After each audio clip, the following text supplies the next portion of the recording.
lawan Allah Ta'ala. Itu kita kena faham. Sebab tu kalau pagi saja orang-orang ni, orang-orang kafir kedai dia, kita abdul beli kedai orang Islam, bantu orang Islam. Mari kita tengok, dah matikan oleh umat akan aku dalam keadaan miskin. Ya Allah, ya Tuhan, aku mati aku dalam keadaan miskin. Boleh apa doa ni? Ada orang itu. Biasanya. Boleh apa? Ini doa yang pernah dibaca oleh Nabi. Dan wafat oleh Nabi SAW pada ketika baju besinya tergadai pada sisi Yahudi. Orang Yahudi baju besi orang Yahudi. Dia kata masa ketika wafat tu baju besinya tergadai pada orang Yahudi kerana hutangnya sebab nafkah ahlinya. Kerana dia hutang kerana apa? Kerana beri nafkah pada ahli keluarga. Beri nafkah kepada ahli keluarga dia. Tengok kehidupan aku. Beri nafkah ahli keluarga dia ramai mana? Isteri dia ramai mana? Seorang dah 4 orang. Kalau nak kahwin kan dia kena cukup nafkah. Dan Nabi tu apa dia kahwin kan? Kita timbul masalah. Timbul masalah. Jadi kita nak beritahu dalam apa ni? Ada pun Nabi dia tak sama dengan kita. Isteri-isteri Nabi pun isteri-isteri yang taat kepada Allah, bersyukur. Jadi nak beritahu Nabi hutang. Hutang ni ada 3. Mengingat hutang dia. Yang pertama dia panggil hutang rufahiyah. Nak hutang rufahiyah dia panggil hutang bermewah-mewah. Yang pertama. Yang kedua dia panggil hutang hajat. Apa makna hajat? Bukan hajat orang jadi dia jadi hajat, bukan. Hutang hajat ini adalah hutang keperluan. Hutang keperluan. Yang ketiga hutang darurat. Apa makna hutang darurat? Hutang dalam keadaan darurat terpaksa. Hutang dalam keadaan terpaksa dipiutang. Kalau hutang rufahiyah, hutang bermewah-mewah. Hutang bermewah-mewah, kita hutang nak bermewah-mewah. Kalau lah kita mati dalam keadaan hutang bermewah-mewah itu ada. Hutang bermewah-mewah itu ada. Maka amal ibadat kita tergantung. Sebab apa? Sebab ada hutang. Jangan kata apa orang mati syahid sudah dia bertimbang hutang, ada hutang, baru tak lepas. Tak lepas tu dia mati syahid. Ni hutang dia panggil rufah dia. Yang kedua hutang hajat, hutang perlu. Kenapa hutang perlu? Ada juga kita kadang-kadang perlu rumah, sewa rumah.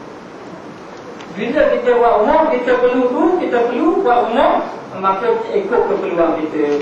Anak orang-orang tak ada seorang buat rumah 3 dekat. Kita tak ada lagi. 3 dekat, berapa orang 3 dekat? Lagi bini 2 orang je.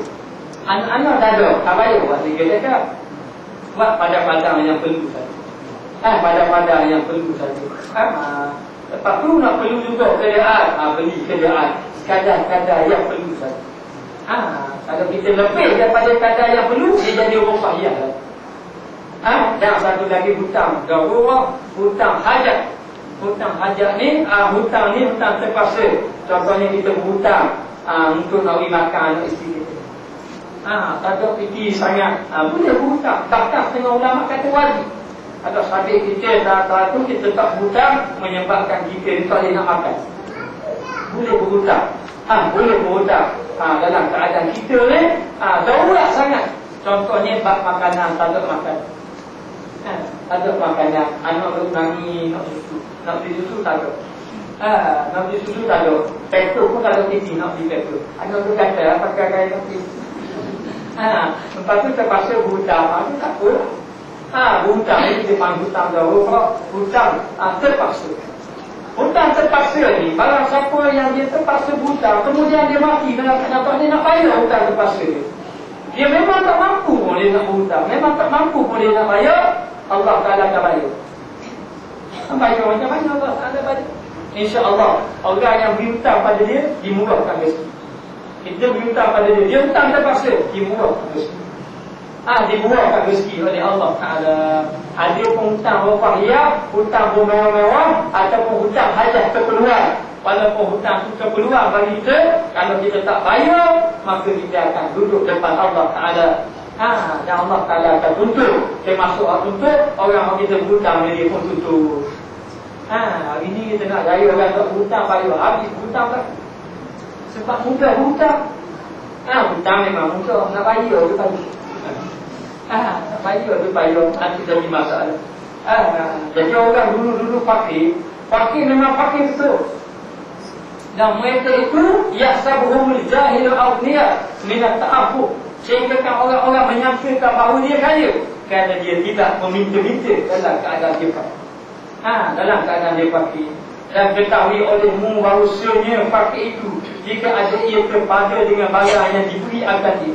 Mana kalau dia itu fakir dan dia merasa cukup dengan barang yang Allah Ta'ala beri pada dia, dan tiada ada ia berubah pada menuntut harta dan dia tak tamak nak cari harta lebih-lebih, tidak sama, maka pangkatnya hampir dengan pangkat orang yang zahid, maka pangkatnya hampir dengan orang yang zuhud. Macam orang kaya juga, orang kaya yang zuhud, mana dia kaya tetapi hati dia tidak gantung dengan harta. Hati dia tidak gantung dengan harta, itu dia panggil orang kaya yang zuhud.